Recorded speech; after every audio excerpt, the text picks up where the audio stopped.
అనేటటువంటిది భారతీయ సంస్కృతిలో అంతర్భాగమైనటువంటి విశేషం.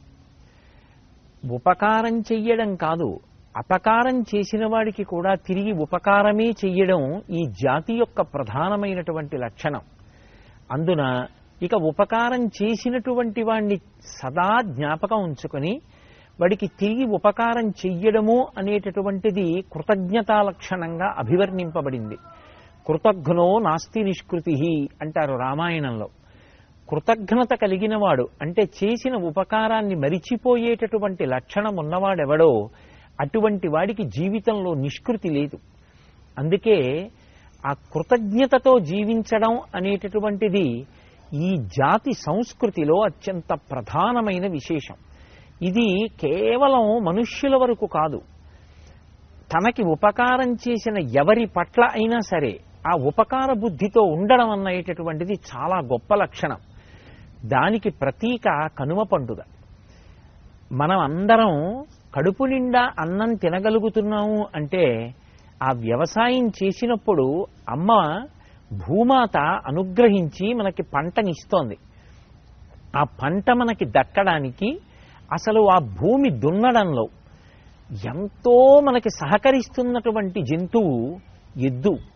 పైగా వేదంలో చెప్పబడినట్టుగా ఎద్దు యొక్క డెక్కల నుండి జాలువారినటువంటి అమృత బిందువులు భూమిలో పడినటువంటి కారణం చేత ఆ భూమి నుంచి పైకి పెరిగినటువంటి సస్యముల నుంచి వచ్చినటువంటి పంట కంటి సంబంధమైన వ్యాధులు రాకుండా మనిషిని కాపాడుతూ ఉంటుంది. ఇంతగా మనని రక్షించి తన మెడ మీద కాడి పెట్టుకుని బండిలో అనేకమైనటువంటి ఫలసాయాల్ని ఇంటికి తీసుకురావడమే కాకుండా నాగలి మోసి భూమి దున్నడానికి మనని అనుగ్రహిస్తోంది ఆ ఎద్దు. అందుకే ఆ ఎద్దు పట్ల ప్రత్యేకమైనటువంటి కృతజ్ఞతని ఆవిష్కరిస్తారు. ఆ ఎద్దు పట్ల కృతజ్ఞతని ఆవిష్కరించేటటువంటి పండగకే కనుమ పండుగ అని పేరు. భోగి నాటికి ఇంటికి ఆ పంట అంతా వచ్చింది. సంక్రాంతి పండగ నాడు కొత్త అల్లుళ్లతో కలిసి సంతోషంగా భోజనం చేశాడు. మరి దీనికంతటికీ పాటుగా తనతో పాటుగా కలిసి శ్రమించినటువంటి ప్రాణి ఒకటి ఉంది, ఎద్దు. అది ఇంటి పెరట్లోనే ఉంది. మరి ఆ ఎద్దుని కూడా సత్కరించకపోతే మనిషి జీవితానికి పూర్ణత్వం ఎక్కడుంది? ఇది భారతీయ సంస్కృతికి ఉన్న గొప్పతనం. అందుకే కనుమ పండుగ నాడు ఎద్దుల్ని ప్రత్యేకంగా అలంకారం చేస్తారు. వాటికి మెడలో పూలదండలు వేసి దానికి రకరకాలైనటువంటి ఆభరణాలు తొడిగి చక్కగా మంచి పాయసం వండి పొంగలి వండి తీసుకొచ్చి ప్రత్యక్ష నివేదనగా ఆ ఎద్దు చేత తినిపిస్తారు.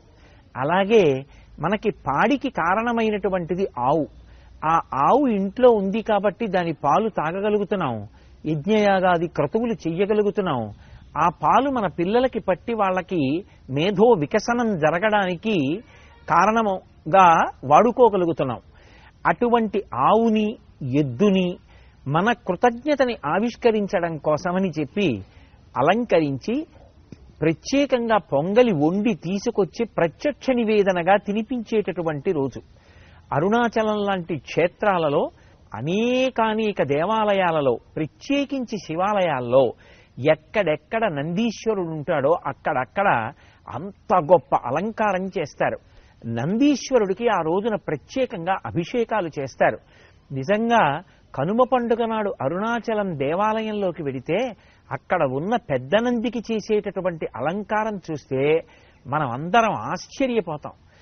ఆలయంలో ఉండేటటువంటి నందీశ్వరుడి దగ్గర నుంచి బయట పశువులన్నిటినీ కూడా అంత గొప్పగా అలంకారం చేసి ప్రత్యక్ష నివేదనగా వాటికి పొంగలి పెట్టి కృతజ్ఞతావిష్కారం చేసేటటువంటి పండగ కనుమ పండుగ.